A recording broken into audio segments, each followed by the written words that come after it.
Okay, are we ready to rock and roll? Yes. Okay. Writing nonfiction. How do you write nonfiction and make it captivating? You know, I write about airplanes and aviation, but you know, like nobody's going to read it if it's just a boring book about airplanes and aviation. I would.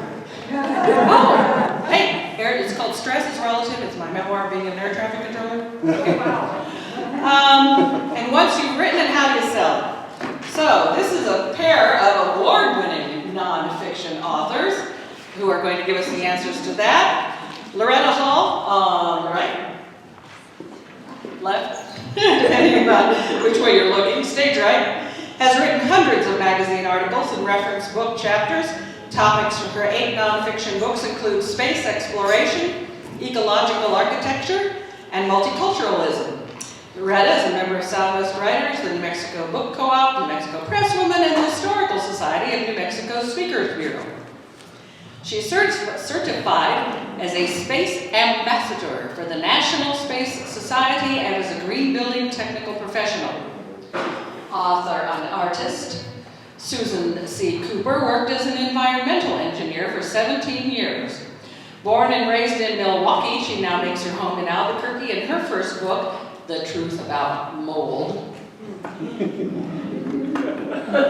which for those who haven't been here for the last, 10 years? How long has it been since it's been out? I don't know, it's been a long time.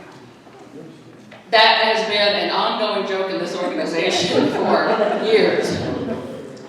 And Football Facts for Females, published in 2014, is her second book. So ladies and gentlemen, Susan Cooper and Loretta Hall. Thank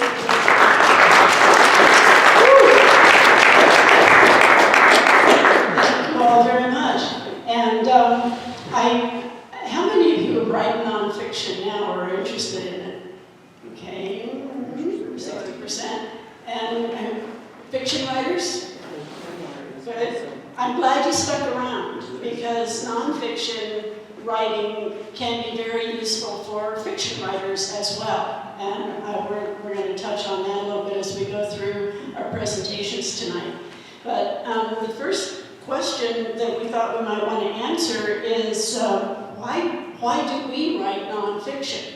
Susan, I know you write fiction as well, but why do you write nonfiction? I got kind of trapped into nonfiction with mold. I had been working at the Board of Realtors when the fear of, quote, toxic mold, which is a highly inappropriate term, was panicking real estate professionals. People were being sued left and right. And the realtors, the real estate agents had no idea what to do. I have a scientific background. I decided, okay, we can do this. I was the education coordinator at the board at the time. I talked to one of my favorite instructors and suggested that we develop a course about mold together. I would do the scientific parts. He would do the real estate parts. We did. We taught the class a number of times. But as education coordinator, it was my task to make copies of all our handouts, which were copies of all the millions of slides that we used. It took so long and used up so much paper that I decided this is stupid. So one day, I girded my loins and I made a cold call. Who likes making cold calls? No, nobody does. But I called Dearborn, which was the publisher that was responsible for publishing all of the books that my instructors were using at the Board of Realtors. I told him about my credentials, the course we had developed. He said, you need to talk to our editor-in-chief. I thought, geez, that sounds like talking to the Pope. So I repeated everything I had said. By the end of that conversation, we decided that I would write a book and a continuing education course online about mold. That mold book is now in its 3rd edition. Wow. Yeah. When they wanted the 3rd edition, they said, we would like you to really make this the reference book for mold. Yes. We want it at least 50% longer, and we really want the truth about mold, which sounds ridiculous, but it was a big deal at the time because the CDC was being run by a person who had come from the insurance company. Yeah. When he was finished with the CDC,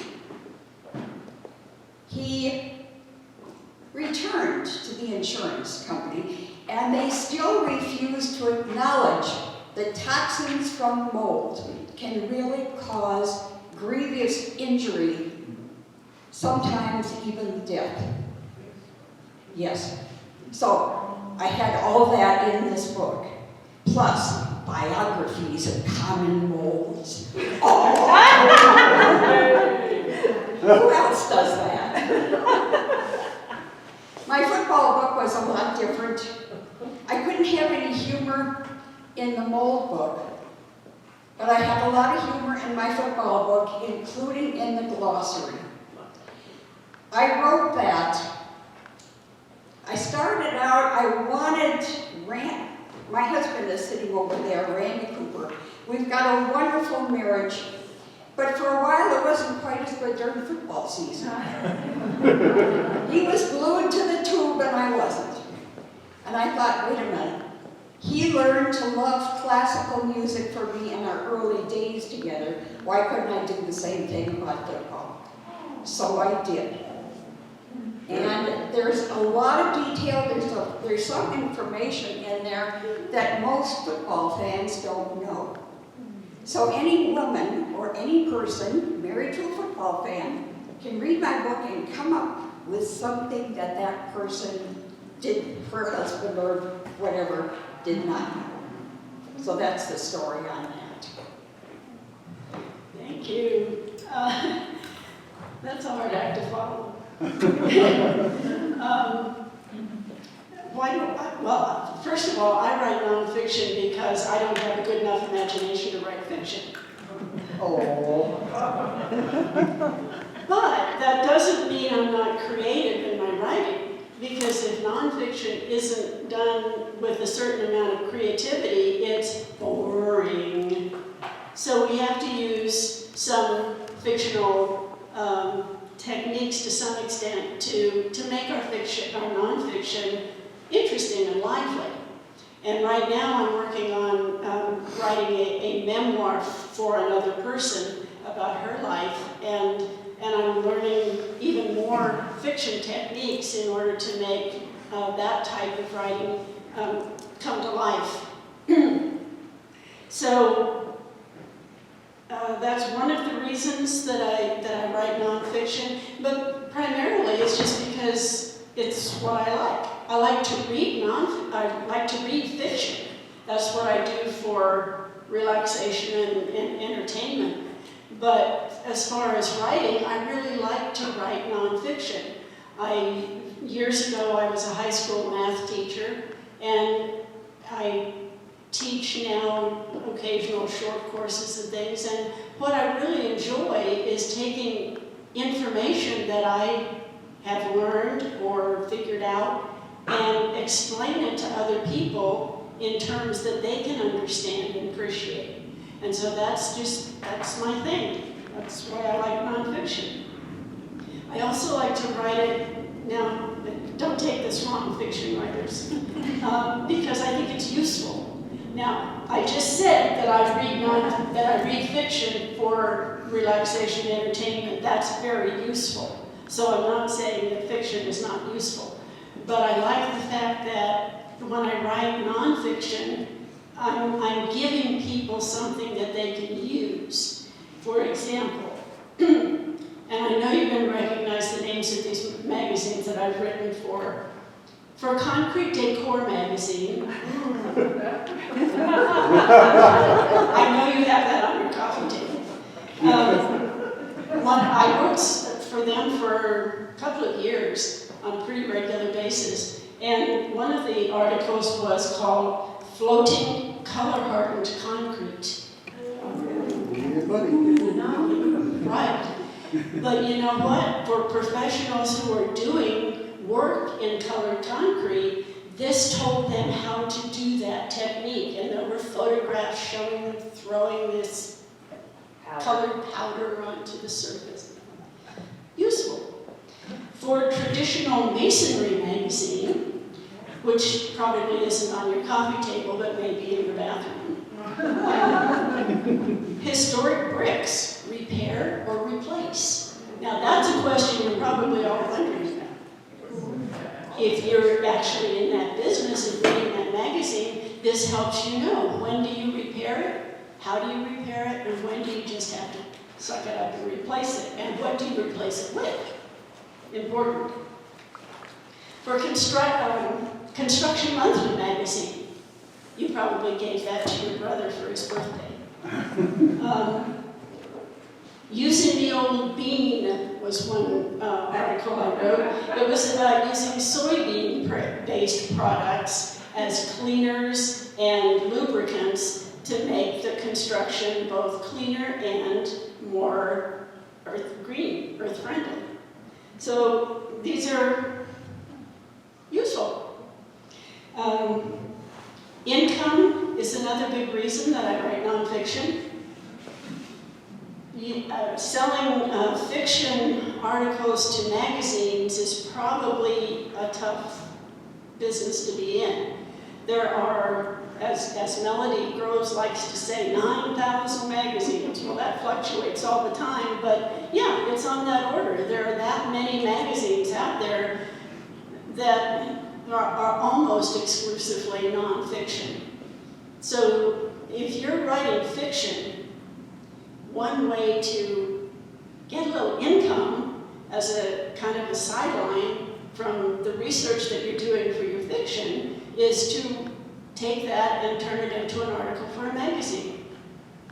So if you have a character in your book that's a tattoo artist, and you don't know anything much about tattooing, so you go find out, you hang out in a tattoo parlor for a while and you watch the tattoo artist do his or her business and ask a lot of questions and find out. And then you figure out one little aspect of that that's special to that artist, and you can write a profile of him or her for a tattooing magazine, and there are several out there. Or something about a special technique that he figured out how to do, and you can rake in a couple $100 as payback for some of the research you had to do for your fiction. So writing for these magazines pays sometimes as little as 5 cents a word. Sometimes I've gotten almost $1 a word, and it's nice to get those paychecks. And paychecks from Concrete Decor, Traditional Masonry, and Construction Monthly cash just as well as the ones from Smithsonian Magazine and Elle and all these others. Moving on. How do you make nonfiction topics interesting? Speaking of which, how do you make mold interesting? It's easier to make mold interesting when I'm talking. There are some key things that you can use when you're giving a speech that you cannot do, or at least I haven't figured out how to do them, when you're writing. Pauses. Facial gestures.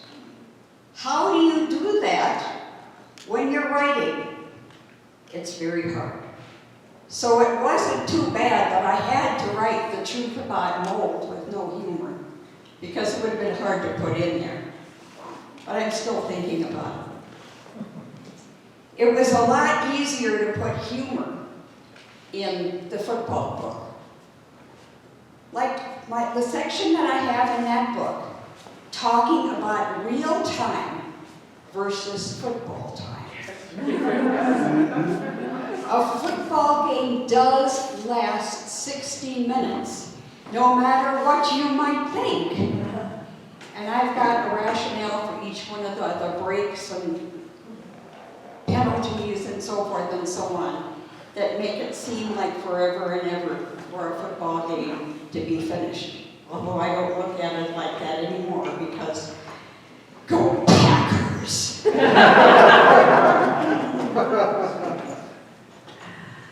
So humor is a great way to make anything interesting. Whether it's mold or it's bricks or whatever, humor is great. And if you are allowed to use it, I understand your publisher wouldn't allow you to use humor in the mold book, so she was restricted in that regard. But using humor can make just about anything interesting. Other things that I use for making topics interesting is quotes. When you're writing nonfiction, especially for magazines, you have to interview people. You have to have probably at least 2 or 3 sources that you've interviewed for each article that you write. And you have to have them quoted in the article. You can't just say, I talked to this guy and he said, and summarize what he said. You have to put it in his or her words. And sometimes that can be a real challenge because I did a lot of work for engineering magazines, and I'm friendly with engineers. I was married to an engineer for 54 years. I have nothing against engineers, but most of them talk like engineers, which is very succinct and to the point, crisp, boring. So sometimes you have to kind of drag it out of them to get interesting quotes. But some people are actually very good at speaking in layman's language and can give you sort of colorful quotes. And maybe you have to prompt them a little bit sometimes and say, oh, would that be sort of like a butterfly with one wing? Which was, I love that line. And then if you can get them to say it back to you, then you can quote them. I mean, but that's part of the game. Okay. Sometimes when you're writing, especially about somebody, they make it interesting. One of the first writing jobs that I ever had, that I actually got paid for, I wrote for the Pastel Journal for a while because the editor of the Pastel Journal lived in Albuquerque, and we both were members of the Pastel Society. And I asked her one day if I could start writing, and I did. One of the most interesting articles that I wrote for this magazine was about a Polish artist who loved horses, and he remembered the Nazis invading Warsaw and how upset everybody was because of what they did to those precious horses. That part of that article practically wrote itself. And it's probably one of the most interesting articles that I wrote for this particular journal. And it was nice that I actually got paid for it. That was cool. Yeah, which is the other thing that I think is a great way to add interest to nonfiction is to give it that personal touch. Even if you're writing about a thing or a process, you bring in the people that are doing that and show their emotions or their satisfaction or whatever about what they're doing, and people can relate better to other people than they can usually to an object or a process. So that human interest angle is good. And as you said, and that's part of the fun of writing nonfiction too, because you get to interview all these people and you get to learn about things that you never would otherwise. With a lot of these magazines, the trade journals or the niche market magazines, they are starving for writers. Everybody's querying the big name consumer magazines, very few people are querying these niche market or trade magazines. And so if they get somebody, I mean, sometimes you can approach an editor without even proposing a story idea. Just say, I'm a freelance writer, I have a certain background with this particular subject matter, I'm available to write articles. And they'll start giving you articles to write. So, you know, that's part of the generating income, but it's also then part of the fun and the learning, because they will give you assignments to do stories you wouldn't have ever thought of yourself, and you get to learn about that, which is great fun, and then tell it to other people. Susan, you talked a little bit about public speaking already. Can you talk a little bit more about how to use public speaking to generate interest in your writings? I found that one of the best ways to sell my books is at a book signing where I talk about the book or read from the book. We had a great book launch for our new anthology, Lost Echoes Found, at Quarter Celtic a couple of weeks ago. This was an anthology of works from 7 authors, including myself and Randy. I was the editor for it. Each one of us read a little bit from what we had written, and it was fun. There were some members of our group that were absolutely terrified about getting up and reading from their own work, but they survived, and they enjoyed it. Cool. At any rate, I find public speaking to be a great deal of fun, very rewarding, and I never would have believed 40, 50 years ago that I would ever say that, because I was absolutely terrified of the whole concept of public speaking. My high school speech teacher did not help. Her name was Mrs. Ramstack. What kind of image does that bring to you? You're right. That one course made me more frightened of getting up and talking to people than anything else in my entire life. It took Toastmasters and many years in Toastmasters before this introvert, and I am an introvert, believe it or not, became comfortable about getting up in front of people and talking. It works. Well, I'm a big talker too. And I guess, well, I know I'm an introvert as well. But I guess my background in teaching has kind of made me comfortable getting up in front of groups and speaking. But I do like to use public speaking as a way to sell my books, but also just to get people interested in the things I'm writing about.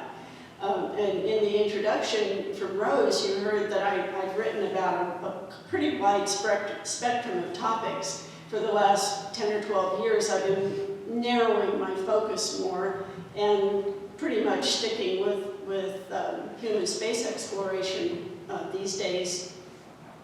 And part of the reason that I'm a certified space ambassador for the National Space Society is that I think it's important that people understand the value of space exploration.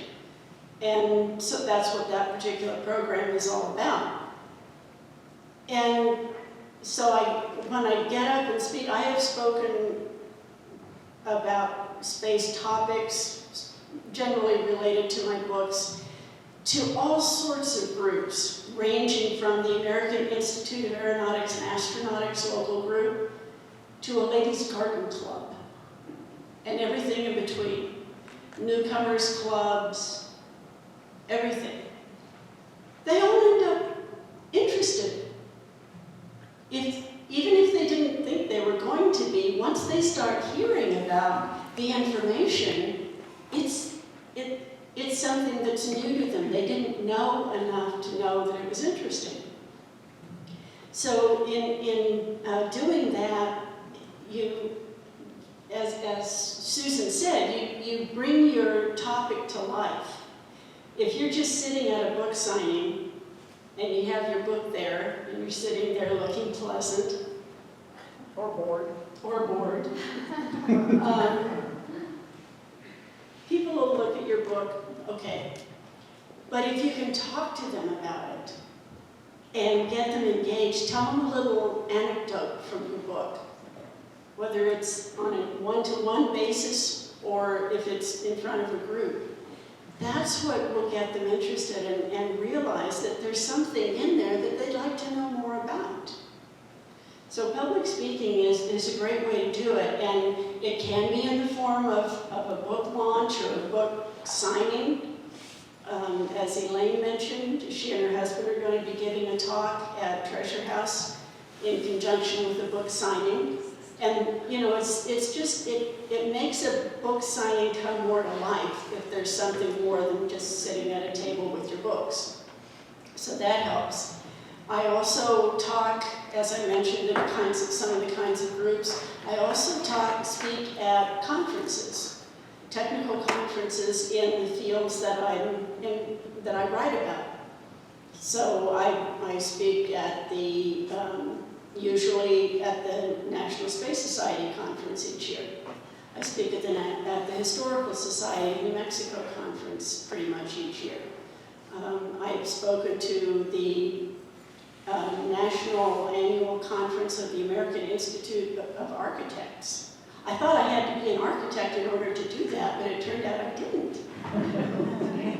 I had a friend who was an architect who designed some of the buildings I wrote about in my architecture book, and we teamed up and we co-spoke at that conference. It was a great experience. You meet people, you network, you find out interesting stories. Usually when I give a talk related to space exploration, especially here in New Mexico where we have such a deep and broad history of it, almost invariably someone will come up to me afterwards and say, I worked at White Sands in the 1950s, or my dad worked at Holloman Air Force Base on some of their experiments, or work at Los Alamos Labs, or whatever it is. And then you make that personal connection, and oftentimes they'll tell me a little story, a personal story that they have knowledge of that it's not public, and that enriches my base on which I can write. Something that Randy and I have going for us is that we've been married for 55 years. People look at us together and they think of us as role models. We decided that we really wanted to share some of the things that we've done that have worked for us. So we've been writing a series of memoirs based on our lives together and things we've done. We are working on 3 books together. And if that isn't tricky, I don't know what it is. Based on these 3 books, Growing Your Love After the Marriage. One of them will be the stories that we've had. One is tips. One is quotes, based on essentially the same sort of organization that we're using in the main book. But what we would like to do is share this with people. Something we found very interesting is the people who seem most interested are the youth. They always want to hear more about what we have done that works. When we celebrated our 50th wedding anniversary, we had a huge party. It was very cool. We danced to Jeremiah Was a Bullfrog. Yes. And most of the cards said something about their considering us as role models. So this is something that we want to do. We want to do a lot more public speaking than we're doing right now. Something else that we thought you might be interested in hearing about is how we select the topics or the magazine markets or the publishers that we use in our nonfiction writing. The part of it is what I'm interested in. If I find myself curious about a certain topic, like a number of years ago, as I said, I wrote for a long time a lot of articles for engineering magazines. And I did a lot of research at the Centennial Science and Engineering Library at UNM. How many of you have been in that library? Not many. It's an underground building. It's underneath a concrete plaza. And there's a little glass kiosk that has the doors you go in, it has stairs to go down, and an elevator. And it's a 2-story building, but they're both below ground. It's been there for a long time. You might want to go take a look. I was doing research there one day, and I was coming up the stairs after I finished, and walking up the stairs and coming up to ground level and looking out at the plaza, and suddenly I had a thought, why do people put buildings underground? Are there very many of these things around? What's different about building a building that's underground compared to a building that's above ground? What's different about how you design it so that it's attractive and comfortable feeling?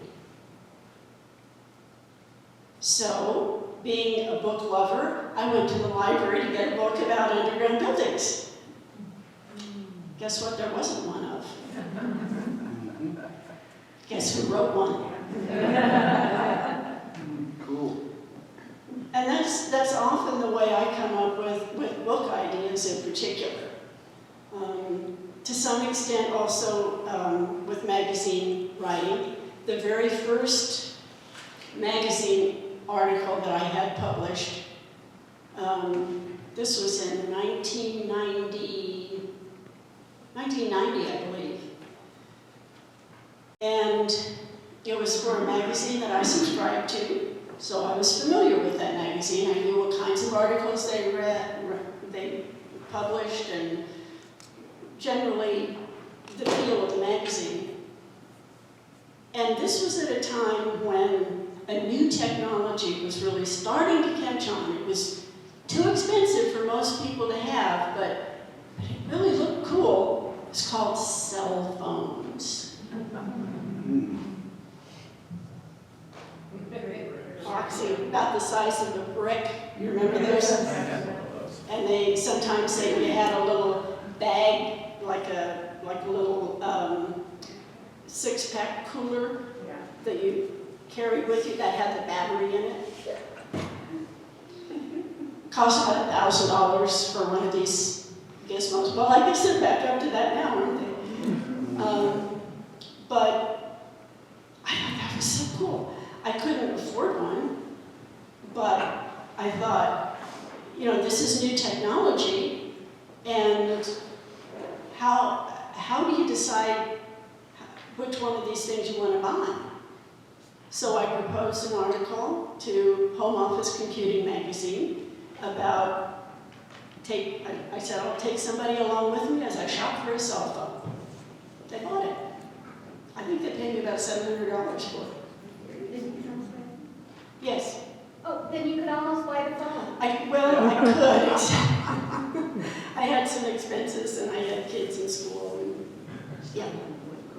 But yeah, that's how the ideas come. And then, of course, as I said earlier, once you get in with the magazine and start contributing fairly regularly, then they start giving you ideas. And one magazine that I wrote for fairly regularly used to not only tell me what they wanted the article to be about, but which people they wanted me to interview, and they would call them ahead of time to let me know I was going to talk to them. And really pretty pushy. Another possibility, if you like writing short pieces, personal pieces, are the chicken soup books. I had one of my stories about one of our cats accepted in the Chicken Soup for the Soul Life Lessons from the Cat that came out last May. Right now, they are looking for, these are the books they have coming up. Laughter is the Best Medicine. The deadline is the end of the month. Listen to Your Dreams. Story About Christmas. Self-Care and Me Time. The Magic of Cats. They do a lot of cats books. The Magic of Dogs. And You Go Girl. Gail, you might think about something like that. You Go Girl. The requirements are that it has to be first person, singular. It has to be from your point of view. And it cannot exceed 1,200 words. If you're interested, go to chickensoupforthesoul.com/ I think it's submittals or submissions. And they have several different sites, including what they're looking for at the time. They're fun. They do get thousands of articles submitted for each book, and they can accept only 101. But they pay $200. So that's pretty cool. $200 for 1,200 words. Yeah, that's true.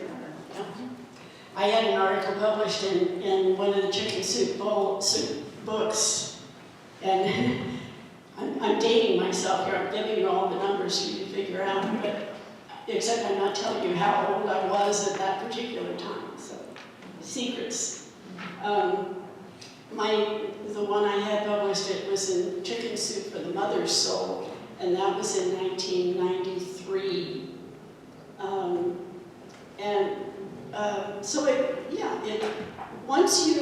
If you can get into some of those kinds of things, it starts to give you extra credits. And that's one of the things that you have to do, especially if you move on to wanting to write books, especially nonfiction books, is that you need to have that magic platform, which basically means you come to the publisher with a built-in audience because people know your work.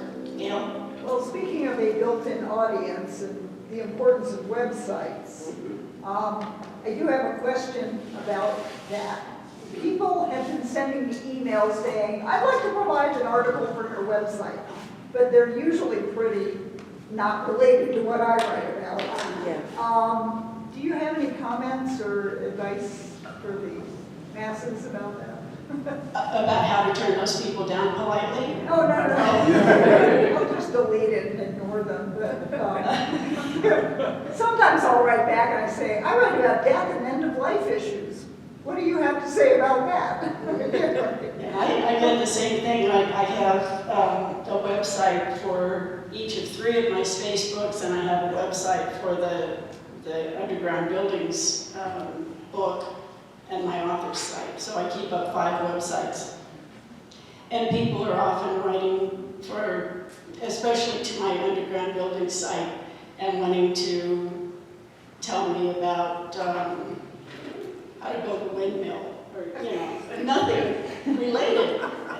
Or they'll write and ask me if I can help them figure out how to seal a leak that they're having in their basement. And on my Contact Me page, I have in very bold colored print, I am not an engineer, I am not an architect, I am not a builder. Don't ask me technical questions. I write about these topics. But they send them in anyway. So I guess the moral of that story is don't propose an article that's inappropriate for the website or magazine or publisher that you're approaching. And that is key for any of these things we're talking about. Study the magazine. As I said, when I wrote for Home Office Computing, I had been subscribing to them for several years. So I knew the magazine, I knew the tone, I knew the general length of the articles, the amount of technical detail that they went into.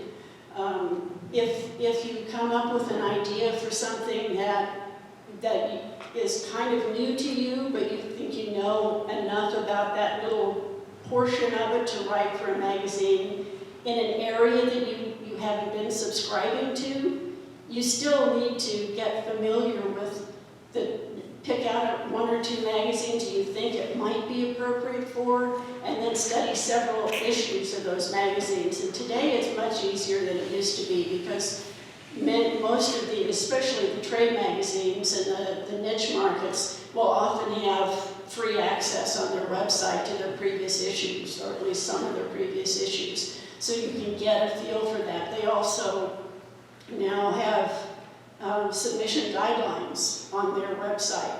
So that will tell you the length of the articles that they publish, what departments they have, the different types of articles might fit in, what usually give you an idea of what their pay rate is. So get familiar with it. Right now I'm trying to find a publisher for this memoir that I'm working on. And I don't just broadcast everywhere, you know, here's a great book I'm working on, this lady is fabulous, she's famous, she's wonderful, done these great groundbreaking things. But if they don't publish memoirs, guess what? It's not worth the effort. Not only is it not worth the effort, but it brands you as an amateur. It shows you don't know how to be a professional writer. So you need to do your research and pitch appropriately. Let's see. A little bit about contract terms. If you're writing magazine articles, some of the magazines that I write for are very straight-laced, and they will send me a 4-page contract for a 1,000-word article, and they'll lay out in great legalese everything that I should know and that they want to pin me to. Others, it's all done by email, no biggie. I don't even have to give them my signature. But just in general, with magazines, unless it's specified otherwise, it's generally assumed that you're selling first North American serial rights for your article. So after it's published, then if you want to resell it to another magazine, exactly the same article, that as long as the second magazine knows that it's already been published by a different magazine, some magazines will buy reprints like that, and you can do that. Or the other approach is to take the magazine article that's already been published and redo it in a fresh way, use maybe a different person to interview, use different quotes from than the ones you used in the first article, give it a little different slant, make sure it's a different article, maybe the focus is a bit different, and then you can sell that as a new article. When I did the Chicken Soup for the Soul book, I don't remember how long it was afterwards, maybe 6 months after the book came out, I got a request from Woman's World magazine, which is one of those ones you used to be able to pick up at the supermarket. I don't know if they still publish it. Oh, yeah. Do they? Okay. And they asked if they could reprint my essay from the chicken soup book. And it was, the copyright was mine, as Susan said, and so I think they paid me $50 for it. It all came to me free, plus money. Yes? I was just going to mention, I write for money for some magazines for aviation, and those guys always get the first rights. Then I take the articles and I put them on ice for 6 months, because they demand usually between 3 and 6 months. But there's a whole slew of really minor little aviation magazines out there that can't pay you anything, but they're wonderful about giving you free advertising, and they go to all the different little pilot groups. So every month I send them a free article that has been in another magazine, before, and so by doing that, I build my readership on that level there. And so when I put out my book, and all those little magazines, plus the ones that pay you money, then turn around and start putting advertising for your books into the magazine, that's a form of marketing that just helps you build, an interest. Excellent point. And that's brings up an issue I wanted to talk about, is when is it appropriate to write for free as opposed to expecting to be paid for your work as a professional writer? It's not too much of an issue for the most part, because most magazines will tell you what their normal pay rate is, or if they don't pay anything, or if they pay you in copies or whatever. But just in general, try not to undercut other writers and undervalue your work by charging below market rate if you have an opportunity to negotiate something, because it may give you some quick cash, but it undermines your own professional image, and it damages other people that are trying to make a living from writing. But there are times when, even though I generally get paid for writing, there are times when I will write an article for free as well. There was a magazine that was published for a few years not too long ago called Rocket STEM, with the STEM all in capital letters for science, technology, engineering, and mathematics. And they were an online magazine primarily. They did print some issues, but they couldn't pay their writers. But I wrote several articles for them for very much the reasons that Rose just talked about.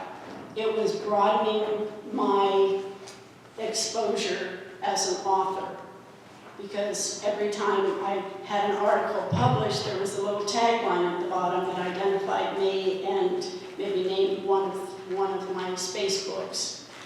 And so then if people liked the way I wrote, or were interested in the kind of thing I was writing about, hopefully they might look me up on Amazon and consider buying one of my books.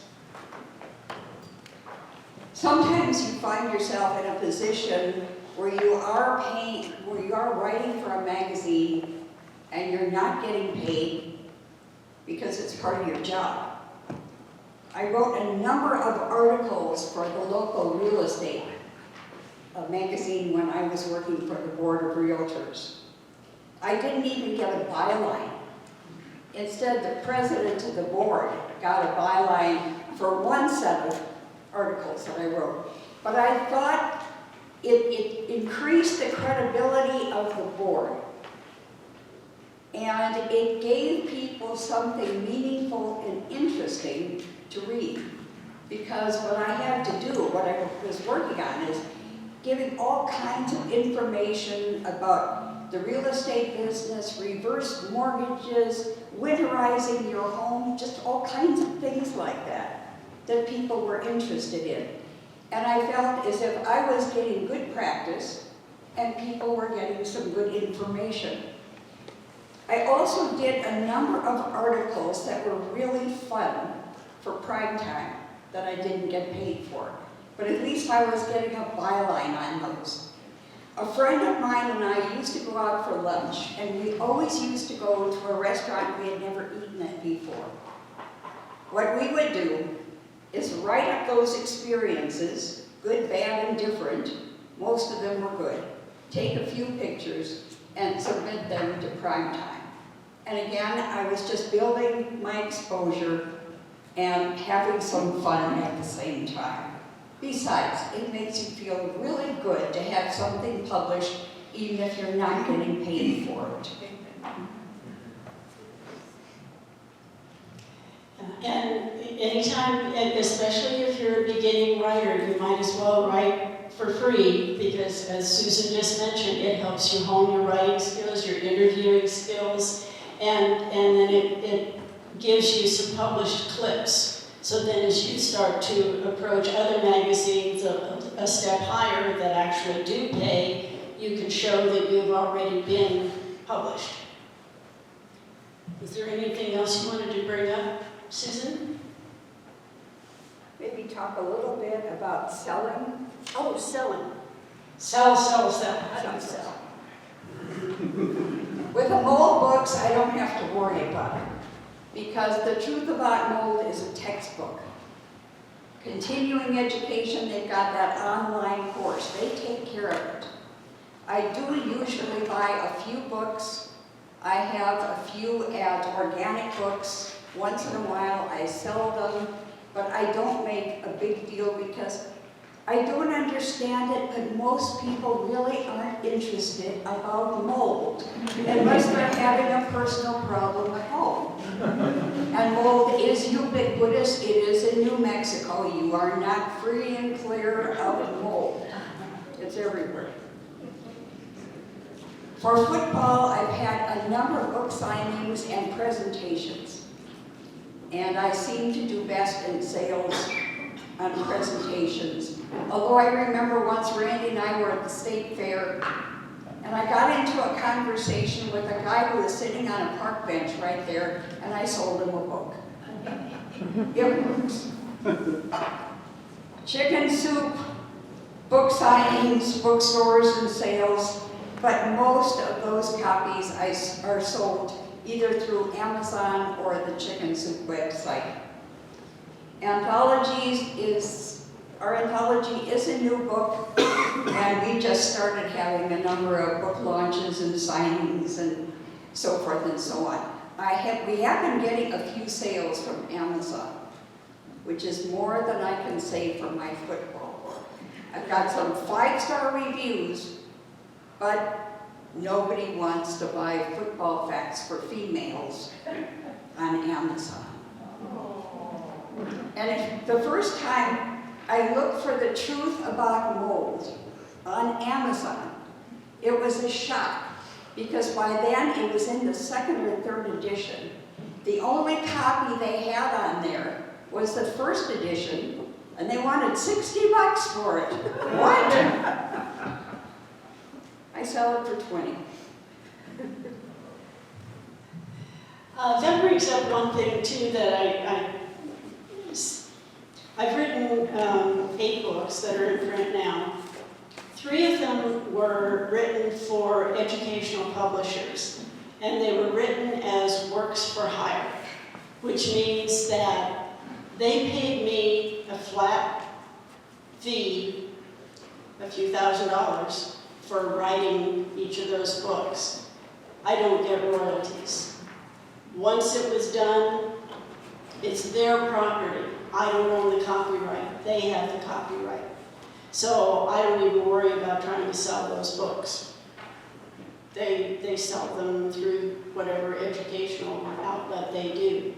But that's what work for hire means, if you ever hear that term. Otherwise, with the other books that the ones that I've proposed myself and gotten publishers for, yeah, Amazon. My Underground Buildings book, it has been out since, I think it was published in 2004, I think. And it's sold a little over 2,000 copies now. It's still selling a few. It's what they call an evergreen book. But it's, on Amazon, the ratings are 3.5 stars. And I looked at that the other day and I thought, oh, I don't feel very good about that.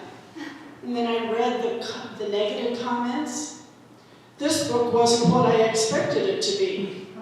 Duh. Did you read the description of it before you ordered it?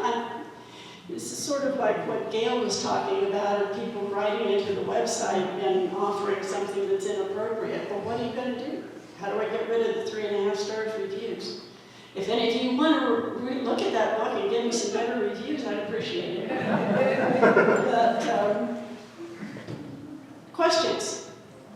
What would you like to know that we haven't touched on or that we might be able to explain better? Yes? Does your underground building book cover bunkers? It does. Okay, there you go, you've got a sale right here. Okay. Are you a survivalist? Yeah, people generally think that it's about underground houses, but it's only one chapter is, and there is a chapter that talks about current bunkers and reusing old missile silos and things like that. Bruce? Something else in terms of the marketing. One of the books that I wrote is on solar cooking. A couple of you have seen that. It's a niche market. Well, a lot of people don't know anything about solar cooking and how it works. So a company, the International Sun Oven Corporation, they really like my book and they buy over 1,000 copies a year to put into ovens to send to people when they buy the oven. So if you have something that's a niche market that they can then take and sell it to the company that is related to it, that's a good way of marketing. Wow. Very cool. Other questions? Good job. Good job.